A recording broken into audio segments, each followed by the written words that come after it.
What's up, YouTube? It's your boy Sonny Daniels. Here we go. Dricus du Plessis says Adesanya should retire. Welcome to my channel, guys. This is your boy Sonny Daniels. I talk sports, anything about sports, most especially football and fighting, boxing, anything that makes the headline, you will find me. Welcome to my channel once again. If you have been following my channel, you already know what I do. Subscribe to my channel, give it a like, leave a comment on what you think about my videos, and of course, leave your opinion on this topic because this one is very, very delicate.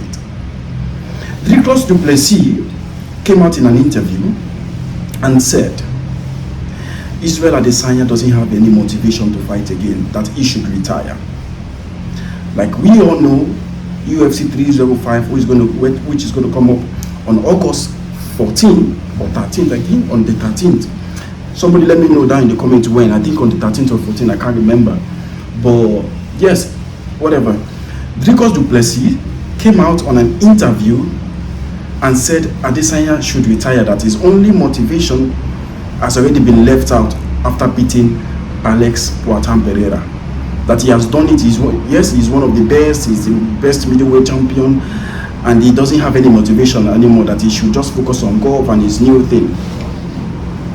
What do I think about that statement? I think Dricus du Plessis just keep getting this fight really hot. Because guy, if you watch and notice, Adesanya has already done it all in the middleweight. He doesn't need anything else. But this fight is very personal for him.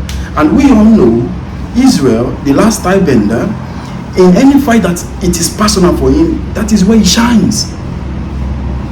I would advise Dricus to be very careful with what he says and be very careful on his approach to this fight, because he might be a Paulo Costa 2.0. I can see this fight ending in a Paulo Costa 2.0. How can you write off the middleweight champ?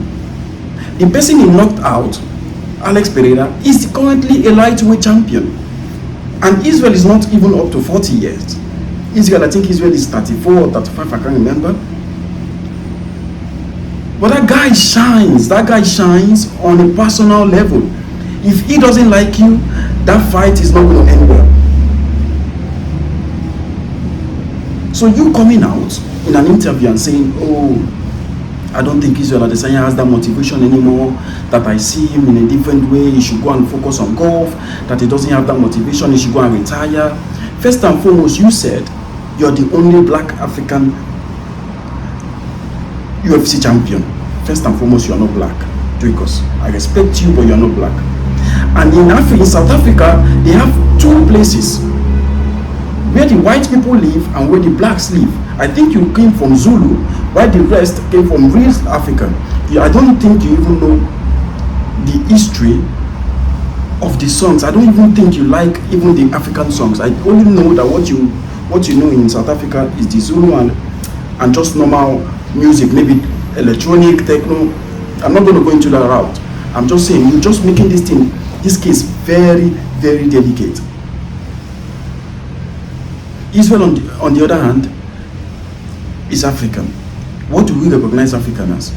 The color of your skin. No matter what, I have a lot of friends who live in Cape Verde. I have a lot of friends who live in other parts of Africa. Doesn't mean we are one. We all are one. But you making this fight with your statements getting hotter. You're not making it good for yourself, Dricus. We all want to see an entertaining fight. And for you bringing things personal, you're just making it worse for yourself. I hope, guys, watch me, get this video saved. I hope this fight doesn't going to be a Paulo Costa 2.0, because if Dricus thinks Adesanya is not going to be motivated to fight him, he's joking. Absolute joke. You come out on an interview. Honestly, if you guys think I'm against Dricus du Plessis, I'm not against Dricus du Plessis. I am not against Dricus du Plessis. I believe he's a great fighter. I believe he's good. I believe he's great. But guy, watch, man. There are things you could say as a champion. Remember what he said against Sean Strickland? That got Sean Strickland crying. Sean Strickland as well is not even safe because he talks too much on Sean Strickland. So if I'm Dricus du Plessis or somebody close to him, I would advise him, hey, focus on the fight and don't focus on anything outside the fight.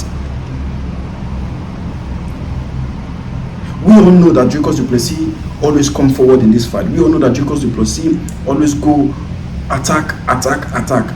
And you're taking this personal. Adesanya strive on this kind of matter. Adesanya strive on this kind of fight.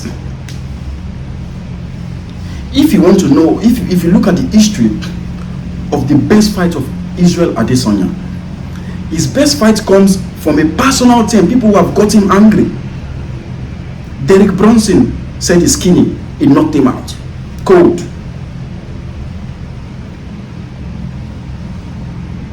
Robert Whittaker, the first fight, said Adesanya is not a world champion. He said some things. He knocked him out twice in one night.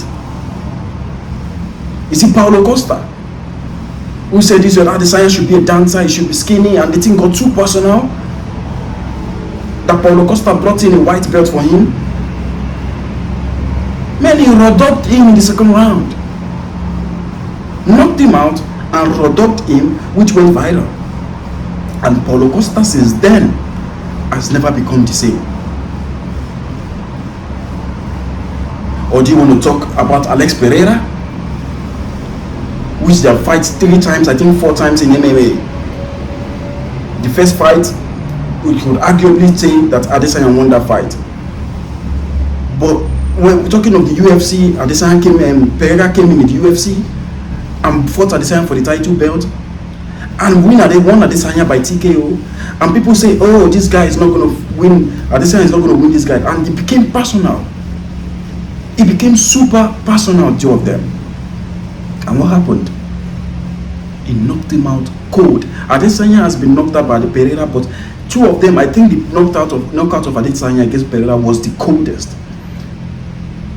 Because he was knocked down cold. He was knocked cold out. So Dricus du Plessis, I'm going to advise you as a fighter and as a middleweight champion, focus on the fight, which I know you're doing. If you make this Israel Adesanya super pissed off for that fight, he's going to prepare, he's going to attack, and he's going to finish you. And that fight is not going to end 5 rounds. That fight is going to end 1 or 2 rounds. If you're taking this super passionate, telling me, oh, he's going to retire, he doesn't have motivation, his motivation died after facing Pereira, blah, blah, blah, blah, blah. Bro, Dricus, focus on the fight you have against Pereira, against Adesanya. Because you might just end up like Pereira, or you might just end up like Paulo Costa. So guys, this is what I came out to say today. Dricus du Plessis came out on an interview and said Adesanya should retire. I think Adesanya going out of UFC for a long time doesn't mean he doesn't want to fight. If you look at the fight he fought against Sean Strickland, he wasn't even there. Even in the lead up, me, I was watching the lead up. I said this fight is not even, I don't think Adesanya is going to win this fight. Because during the week, he wasn't even locked in. There were many things going with Adesanya. With the law, they said he shouldn't drive, with a lot of things. He had a case with the law. And Sean Strickland over there, and everything was just a mess, and he wasn't there. So if you think that he's not going to be in this fight focused, a focused Adesanya is a very dangerous Adesanya. An angry Adesanya is a very dangerous Adesanya. Thank you for watching my video, guys. If you follow me through this video up to now, I really appreciate it. Like this video, subscribe to it, give it a thumbs up, guys. Let me know what your opinion what you think about this video, and let me know your opinion and your thought about what du Plessis said about Adesanya. Until then, guys,